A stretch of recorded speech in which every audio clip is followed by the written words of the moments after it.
Vamos a comenzar un nuevo tema en el que vamos a hablar de la dinámica de sistemas de partículas o componentes asimilables a partículas de masa m sub i en general. Cada masa estará localizada en un punto y esas masas pues estarán sometidas a fuerzas. Como ahora veremos, vamos a utilizar la ecuación fundamental para cada una de ellas. La ecuación fundamental será que la fuerza F sub i de cada partícula de masa m sub i es igual a la masa m sub i por la aceleración a sub i. La fuerza se entiende que es la fuerza total, la fuerza interna o fuerza entre ellas, de interacción entre las partículas, más la fuerza, más las fuerzas externas.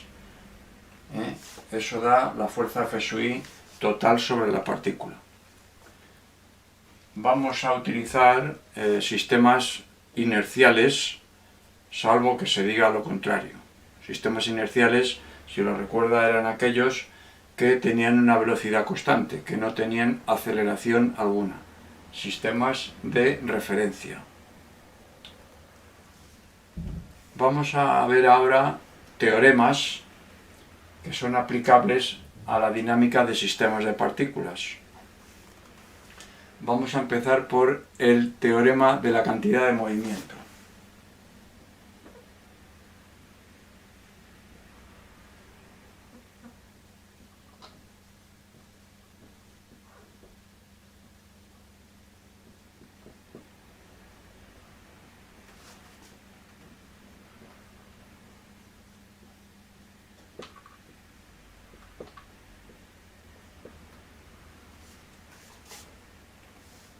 Definíamos la cantidad de movimiento para una partícula de masa m sub i como el producto de su masa m sub i por la velocidad v sub i. Cuando estamos hablando de un sistema de partículas, pues definiremos la cantidad de movimiento total del sistema como P mayúscula, la suma de los P sub i, que será igual a la suma de los productos de m sub i por las velocidades de cada una de esas masas individuales. Derivamos aquí y obtendremos que la derivada de la cantidad de movimiento total del sistema respecto del tiempo será igual a la derivada de la suma de las masas, producto de las masas m sub i por v sub i respecto del tiempo.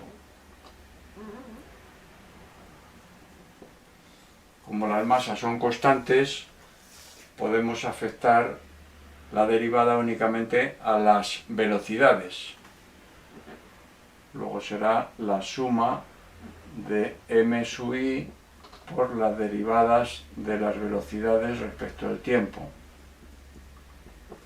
Esto es igual a la suma de las masas m sub i por las aceleraciones a sub i, que como hemos visto anteriormente es igual a la suma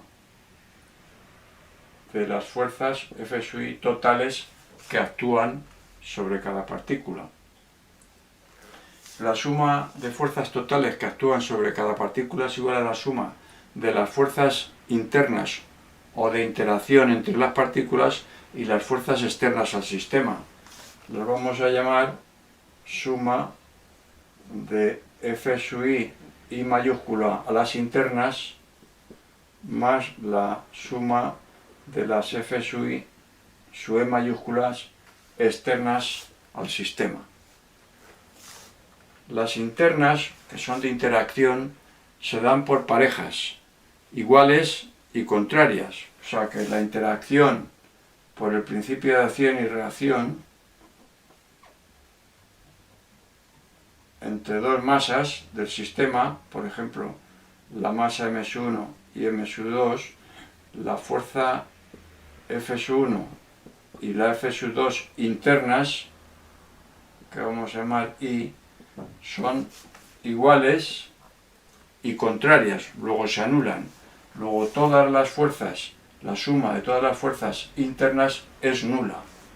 Entonces, la suma de todas ellas es nula. Luego podemos poner que esto es igual a la suma de F sub I sub E, que es igual a la resultante de las fuerzas exteriores. Luego la derivada de la cantidad de movimiento total del sistema en cada instante es igual a la resultante de las fuerzas exteriores que actúan en el sistema.